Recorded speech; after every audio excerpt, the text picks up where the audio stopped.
కరీంనగర్లో నోరూరించే fast foods ప్రపంచం. అన్ని రకాల వెజ్ నాన్ వెజ్ ఐటమ్స్ కి ప్రసిద్ధి. క్యాటరింగ్ ప్రత్యేకత విజయండి Srilalitha fast food center, Chennai shopping mall ఎదురుగా, Karimnagar. Welcome to Suman TV. Telangana NSUI రాష్ట్ర అధ్యక్షుడు ఆంధ్ర వ్యక్త్యా, తెలంగాణ వ్యక్త్యా? ఇప్పుడు ఈ ప్రశ్న కాంగ్రెస్ పార్టీలోనే కొత్త దుమారాన్ని సృష్టిస్తోంది.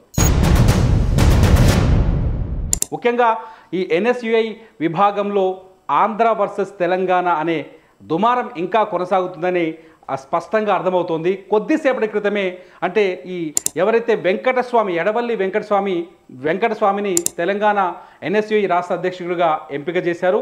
ఎడవల్లి వెంకటస్వామి రేపు అధ్యక్ష బాధ్యతలు స్వీకరించాల్సి ఉంది. కాకపోతే హడావుడిగా ఇవాళే అధ్యక్ష బాధ్యతలు స్వీకరించేందుకు ఆయన ప్రయత్నాలు చేశారు. ఇంతకీ ఎడవల్లి వెంకటస్వామి ఎవరు?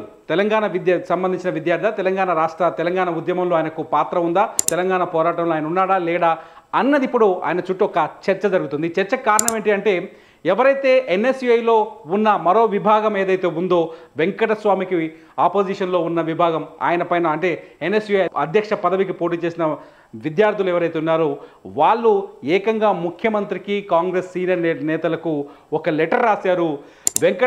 ఎడవల్లి వెంకటస్వామి తెలంగాణ వ్యక్తి కాదు, తెలంగాణకు సంబంధించిన విద్యార్థి కాదు, అతను ఆంధ్ర ప్రాంతానికి చెందిన వ్యక్తి. అతనికి తెలంగాణ రాష్ట్ర విభాగపు అధ్యక్ష బాధ్యతలు ఎలా ఇస్తారు అని చెప్పేసి వాళ్ళు డిమాండ్ చేస్తున్నారు. ఒక లెటర్ రాశారు. వెంటనే ఈ ఎన్నికను ముందుకు తీసుకెళ్లొద్దని, దాన్ని ఎన్నికని రద్దు చేసి తెలంగాణ వ్యక్తికి ఎన్ఎస్యుఐ బాధ్యతలు అప్పగించాలంటూ లెటర్ రాశారు. మీకు ఆ లెటర్ చూసాను నేను. చాలా నీట్గా national students union of India, Gandhi Bhavan, Nampally, Hyderabad వాళ్ళ లెటర్ ప్యాడ్ మీదే ఈ లెటర్ ఒకటి వైరల్గా మారుతుంది ప్రస్తుతం. ఈ లెటర్ ఎన్ఎస్యుఐ సంబంధించిన విద్యార్థి విభాగ నాయకులే రాసినట్టుగా చాలా స్పష్టంగా అర్థమవుతోంది. చాలా స్పష్టంగా చూడొచ్చు. ఇది ఎన్ఎస్యుఐ విద్యార్థి విభాగ నాయకులే ముఖ్యమంత్రి రాశారు. గౌరవనీయులు శ్రీ యనుమల రేవంత్ రెడ్డి గారు, రాష్ట్ర ముఖ్యమంత్రి వర్యులు మరియు పిసిసి అధ్యక్షులు గారికి, రాష్ట్ర మంత్రివర్యులకు, పిసిసి కార్యనిర్వాహక అధ్యక్షులు మరియు శాసనసభ్యులకు, పార్లమెంట్ సభ్యులకు, సీనియర్ కాంగ్రెస్ నాయకులకు విషయం ఏంటంటే, ఎన్ఎస్యుఐ రాష్ట్ర అధ్యక్షునిగా ఆంధ్రప్రదేశ్కు చెందిన వలసవాదిని నియమించినందుకు ఆ నియామకాన్ని రద్దు చేసి ఎన్ఎస్యుఐ రాష్ట్ర అధ్యక్షునిగా తెలంగాణ వ్యక్తిని నియమించాలని విజ్ఞప్తి చేస్తూ చాలా స్పష్టంగా చెప్తున్నారు. తెలంగాణ ఉద్యమంలో ఎంతో కష్టపడ్డ వాళ్ళు ఉన్నారు, తెలంగాణ ఉద్యమంలో పోలీస్ కేసులు ఎదుర్కొన్న వాళ్ళు ఉన్నారు, తెలంగాణ ఉద్యమంలో విద్యార్థులు ఆత్మ బలిదానాలు చేశారు, అనేక మంది విద్యార్థులు తెలంగాణ కోసం ప్రాణార్పణ చేశారు.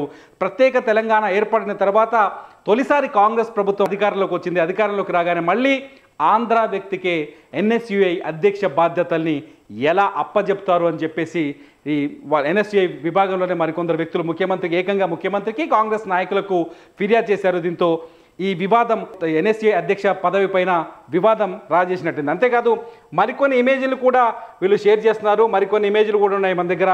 ఎవరైతే వెంకటస్వామి ఉన్నారో, వెంకటస్వామికి సంబంధించిన ఓటర్ ఐడి కార్డ్ని కూడా సోషల్ మీడియాలో కొందరు వైరల్ చేస్తున్నారు. పేరు వెంకటస్వామి ఇక్కడ మనం చాలా స్పష్టంగా చూడొచ్చు. వెంకటస్వామికి సంబంధించిన ఈయన ఇప్పుడు ప్రస్తుతం ఎన్ఎస్యుఐ రాష్ట్ర విభాగపు తెలంగాణ రాష్ట్ర అధ్యక్షుడిగా ఈయన ఇప్పుడు ఎంపికయ్యారు. ఈయనే బాధ్యతలు చేపడుతున్నారు. ఈయన అడ్రస్ చూస్తే ఒకసారి 1-197 చిన్న కొత్తపల్లి బాపట్ల, ఆంధ్రప్రదేశ్ అని ఉంది. ఒకసారి చూడొచ్చు ఇక్కడ, బాపట్ల, ఆంధ్రప్రదేశ్. ప్రస్తుతానికి వైరల్ అవుతున్న ఈ ఫోటో ఆధారంగా చూస్తే వెంకటస్వామిది ఆంధ్రప్రదేశ్లోని బాపట్ల అని అర్థమవుతుంది. వెంకటస్వామి బాపట్ల నుంచి హైదరాబాద్లో వచ్చి సెటిల్ అయినట్టుగా తెలుస్తుంది. ఆయన ఓటర్ ఐడి కార్డుకి సంబంధించిన వీడియో అది. ఇది ఎంతవరకు ఒరిజినల్ ఆర్ ఫేక్ అనేది మనకు తెలియదు. ఈ సోషల్ మీడియాలో మాత్రం ఇది బాగా వైరల్ అవుతోంది. ఈ వీడియో ఇప్పుడు దుమ్మారని రేపుతోంది. మొత్తానికి వెంకటస్వామిది ఆంధ్రానా తెలంగాణదా? తెలంగాణకు కాబోయే ఎన్ఎస్యుఐ అధ్యక్షుడు ఆంధ్ర వ్యక్త, తెలంగాణ వ్యక్త అనేది ఇప్పుడు తెలంగాణ కాంగ్రెస్ అధిష్టానం స్పష్టత ఇవ్వాల్సిన అవసరం ఏర్పడింది. దీనిపైన ముఖ్యమంత్రి రేవంత్ రెడ్డి ఎలాంటి నిర్ణయం తీసుకుంటారన్నది ఇప్పుడు ఆసక్తికరంగా మారుతుంది. ఇప్పటికే అది ప్రతిపక్షాలు ఎక్కడ చిన్న సందు దొరికితే చాలు కాంగ్రెస్ పార్టీ పైన దాడులు చేస్తున్న తరుణంలో ఎన్ఎస్యుఐ సొంత పార్టీలోనే ఇటువంటి ఆంధ్ర తెలంగాణ దుమారం చెలరేయడం మాత్రం తెలంగాణ రాజకీయాల్లో కొత్త చర్చకు దారితీస్తోంది. దీనిపైన మీరేమంటారో కామెంట్స్ రూపంలో మాకు తెలియజేయండి. మీ బిజినెస్ ఏదైనా మీ ఊర్లో ప్రమోషన్ చేయాలంటే అది సుమన్ టీవీతోనే సాధ్యం. ఇప్పుడే సంప్రదించండి.